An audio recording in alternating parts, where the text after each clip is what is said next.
ಹುಬ್ಬಳ್ಳಿ ಧಾರವಾಡ ನಗರ commissionerate ವ್ಯಾಪ್ತಿಯ Ashok Nagar police ಠಾಣೆಯಲ್ಲಿ ಇವತ್ತು ಬೆಳಗ್ಗೆ ಒಂದು ಘಟನೆ ನಡೆದಿದೆ.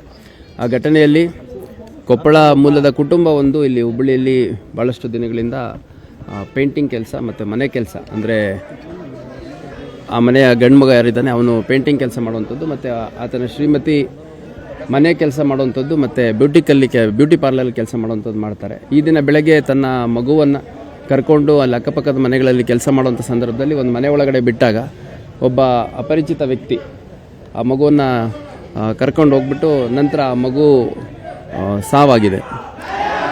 ಅಲ್ಲಿ ಎಲ್ಲಿಂದ ಮಗು ಎತ್ಕೊಂಡು ಹೋಗ್ಲಾಗುತ್ತೆ, ಆ ಮನೆಯ ಎದುರು ಭಾಗ ಒಂದು ಚಿಕ್ಕ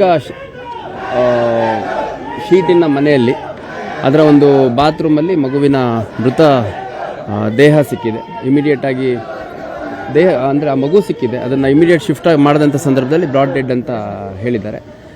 ಆದಷ್ಟು ಬೇಗ ಆರೋಪಿಯನ್ನು ಪತ್ತೆ ಮಾಡಲಾಗುತ್ತೆ ಮತ್ತು ಅಗತ್ಯ ಕಾನೂನು ಕ್ರಮವನ್ನು ಕೈಗೊಳ್ಳಲಾಗುತ್ತೆ. ಆರೋಪಿ ಹಿನ್ನೆಲೆ ಏನು ಅದೇನು ಗೊತ್ತಾಗಿಲ್ಲ, ಆರೋಪಿ ಹಿನ್ನೆಲೆ ಏನು ಅಂತ ಗೊತ್ತಾಗಿಲ್ಲ. ಈಗಾಗಲೇ ನಮ್ಮ ಅಧಿಕಾರಿ ಸಿಬ್ಬಂದಿಗಳು ಆರೋಪಿಯನ್ನು ಪತ್ತೆ ಮಾಡಲಿಕ್ಕೆ ಮತ್ತು ಆರೋಪಿಯ ಹಿನ್ನೆಲೆ ಏನು, ಯಾರು ಆರೋಪಿ ಅಂತ ಅಕ್ಕಪಕ್ಕ CCTV ನೋಡುವಂಥದ್ದು ಮತ್ತು ಯಾರು ಅನ್ನೋಂಥದ್ದನ್ನು ಕೂಡ ಪತ್ತೆ ಮಾಡುವಂಥ ಕೆಲಸ ಮಾಡ್ತಾರೆ. ಈಗ ನಾನು ಇಲ್ಲಿ ಕೇಳಿ, ನಾನೊಂದು ಬಂದೋಬಸ್ತಲ್ಲಿದ್ದೆ, ಅಲ್ಲಿಂದ ನೇರವಾಗಿ ಇಲ್ಲಿ ಕಿಮ್ಸ್ಗೆ ಹೋಗ್ಬಿಟ್ಟು ಮೃತ ಮಗು ಏನಿದೆ ಅದನ್ನು ನೋಡಿ ಇಲ್ಲಿ ಠಾಣೆಗೆ ಬಂದಿದ್ದೀನಿ. ಈಗ ಇನ್ನೂ ಫರ್ದರ್ ಡೀಟೇಲ್ಸ್ ಏನಿದೆ ನಮ್ಮ ಅಧಿಕಾರಿಗಳಿಂದ ತೊಗೊಂಡು ನಾನು ಮತ್ತೆ ಫರ್ದರ್ ಬ್ರೀಫಿಂಗ್. ಅದ್ರ ಬಗ್ಗೆ ಮಾಹಿತಿ ಇಲ್ಲ. ಈಗ ವೈದ್ಯರ ಜೊತೆ ಅಲ್ಲಿ ಈಗಷ್ಟೇ ಬಾಡಿ ಶಿಫ್ಟ್ ಆಗಿದೆ ಕಿಮ್ಸಿಗೆ, ಹಾಗಾಗಿ ನಾವು ರಿಕ್ವೆಸಿಷನ್ ಕೊಡಬೇಕಾಗತ್ತೆ. ಯಾರು ಮೃತ ಮಗು ಇದೆ ಅವ್ರ ಪೋಷಕರ ಕಡೆಯಿಂದ ಕಂಪ್ಲೇಂಟ್ ತೊಗೊತಾ ಇದ್ದೀವಿ. ನಾವು ಕಂಪ್ಲೇಂಟ್ ತೊಗೊಂಡ ತಕ್ಷಣ ಮಗುಗೆ ಎಲ್ಲವನ್ನೂ ವಿಚಾರ ಮಾಡಲಿಕ್ಕೆ ನಾವು ರಿಕ್ವೆಷನ್ ಕೊಡ್ತೀವಿ. ಕಾಸ್ ಆಫ್ ಡೆತ್ ಏನಾಗಿದೆ, ಯಾಕಾಗಿದೆ, ಆಮೇಲೆ ಮಗು ಮೇಲೆ ಏನಾದರೂ ಬೇರೆ ರೀತಿ ದೌರ್ಜನ್ಯಗಳೇನಾದರೂ ಆಗಿದೆಯಾ ಅನ್ನೋಂಥದ್ದು ಪರಿಶೀಲನೆ ಮಾಡಲಿಕ್ಕೆ ನಾವು ಇನ್ಕ್ವೆಸ್ಟ್ ನಂತರ ರಿಕ್ವೆಸಿಷನ್ ಕೊಡುವಂಥ ಸಂದರ್ಭದಲ್ಲಿ ಕೊಡ್ತೀವಿ.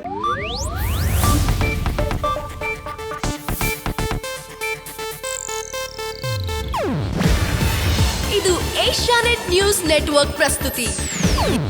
ನೀವು ನೋಡ್ತಿದ್ದೀರಾ ಏಷ್ಯಾನೆಟ್ ಸುವರ್ಣ ನ್ಯೂಸ್.